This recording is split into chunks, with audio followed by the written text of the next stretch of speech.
All right, so we are in the truck today, and I guess you can't really see jack crap, can you? Because freaking tinted windows. But yeah, if you look back there, today we've got an empty trailer, and we're in the middle of Kentucky right now, on our way to Alabama because well, we're gonna put something on the trailer. So yeah, stay tuned. We've got some stuff happening.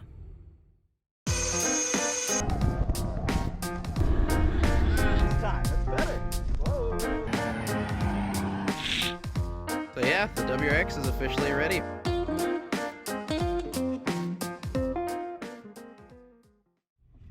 All right, so that was quite the little mini adventure. Wow, there's little holes in the ground where the water is like spurting out. Well, we're gonna give you guys a few more details once we get to a stopping point. But it started raining. Otherwise, I would have been doing this all at the quarry. But so long story short is that we took a trip down to good old Alabama. I think my last update was in Kentucky, and now we're in good old Alabama. I don't actually know if that's supposed to be an Alabama accent at all. I apologize to everyone who I just insulted in Alabama. Anyway, long story short is that we came down here for, as many of you guys guessed, because I said I brought my truck and an empty trailer, is that we came down here for a car. So basically we did a little bit of searching. This is this project, it's kind of funny because it's like we've put a lot of Jacob, I guess we both kind of did, put a lot of like research and effort, but it was a lot of research and effort in like a 24-hour period. Yeah, it was no time at all. Very quick decision for that. So yeah, so anyway, so we found our target. We came down here to good old Alabama, and the guy we bought it from, he had it parked in a quarry because he bought it like as a car to drive. Well, of course, yeah. But anyways, like apparently when he took it home, for any of you guys who know your stuff, you'll already know where we're going with this. But basically, apparently, while he was just sitting there, one of the coolant seals just went whoop, and just the whole thing called it quits on him. So, long story short is that we just picked it up from him, but he had it parked in a quarry. So after we accidentally went down the wrong road, luckily this truck has got all-terrain tires, and it's got four-wheel drive and diff lockers and stuff. We almost got stuck trying to turn around out of the said wrong turn. Then we made it into the quarry. Then we went around, almost got run over by giant. I'm exaggerating, but there's like it's like a proper quarry. Like there's like the giant cats that like the dude literally told us, he was like, yeah, so when you get to this intersection, just go quick because these trucks don't stop, and yeah, you'll get mushed. And at first I thought he was talking about, like, what are there like people who are just assholes and like in Dodge Rams or something zipping around? No, these are fucking like 100-ton dump truck things. And anybody who's a child or a child at heart already knows the kind of ones I'm talking about. We're talking about the ones where you have a ladder to get inside of the cab.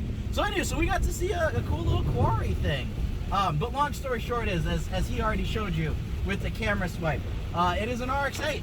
Specifically, what is this? This is an 04? 2004 manual transmission, 104,000 miles. Yeah, so obviously, as you guys already mentioned, so right now, obviously, we won't know 100% until we actually get the car back and actually start digging into it.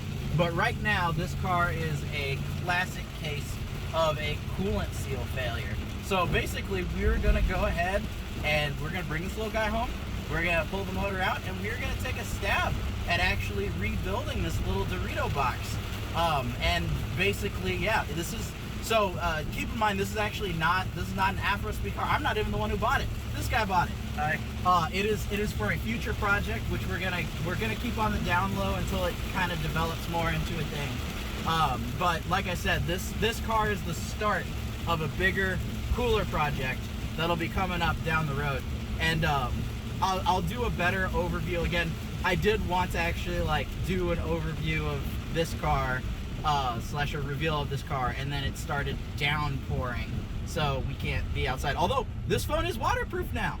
It is waterproof, well, water resistant, but good enough. So actually, I guess I could technically have it outside, but yeah, whatever. We'll it sucks to be outside when it's raining and cold. So we're gonna go ahead and yeah, we're just gonna find a place to stop. You know, we're gonna get ready. We're gonna head back to St. Louis because we've got a nice 6.5 to 6.25 hour drive to get home. But like I said, we'll have to stop for gas. Hopefully it won't be raining at that point. And then yeah, we'll tell you a little bit more. All right, so we finally managed to actually escape the rain. So now I can go ahead and just show you guys kind of a quick gist. But yeah, hold on. Yeah, this is the car. So you know, it's definitely it's a rough around the edges car. But Jacob managed to get the guy down to, I'm gonna switch this to wide view. There we go. Man, I don't even know what that person just said. They managed to, basically he got him down to $1,000 for this car. A bunch of things on it are just fine. The only difference is just that, or you know, the only thing is obviously the motor's blown. But since our goal is to rebuild, this was like a perfect specimen because it has everything we need to have a running Renesis.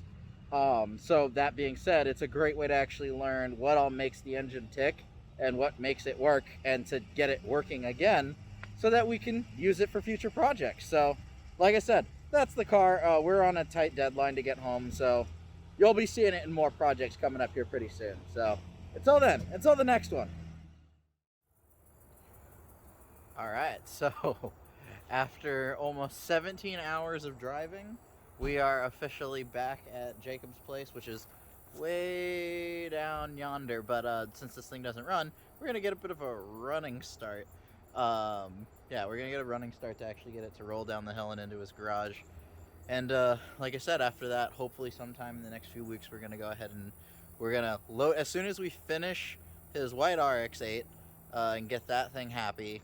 Then we're gonna bring that back home, and then we'll come back and get this and take it to my place so we can actually start the teardown. But for now, it's gonna live over here. Hi, random pupper. But yeah, so either way, we didn't die. Definitely a little on the sleepy side, running on 1 hour sleep. So 0 for me. yeah, 0 for that guy. And you know, we've been on the road for 17 hours. Had a few brownouts here and there. So by the way, don't drive sleepy. Driving sleepy sucks. I say as I continue, you know, do as I say, not as I do. But long story short is, yeah, boom, RX-8 stuff. So that's the end of this little road trip. We're gonna go and unload this bad boy, and I'm gonna go home before my fiance gets mad at me. So yeah, bye.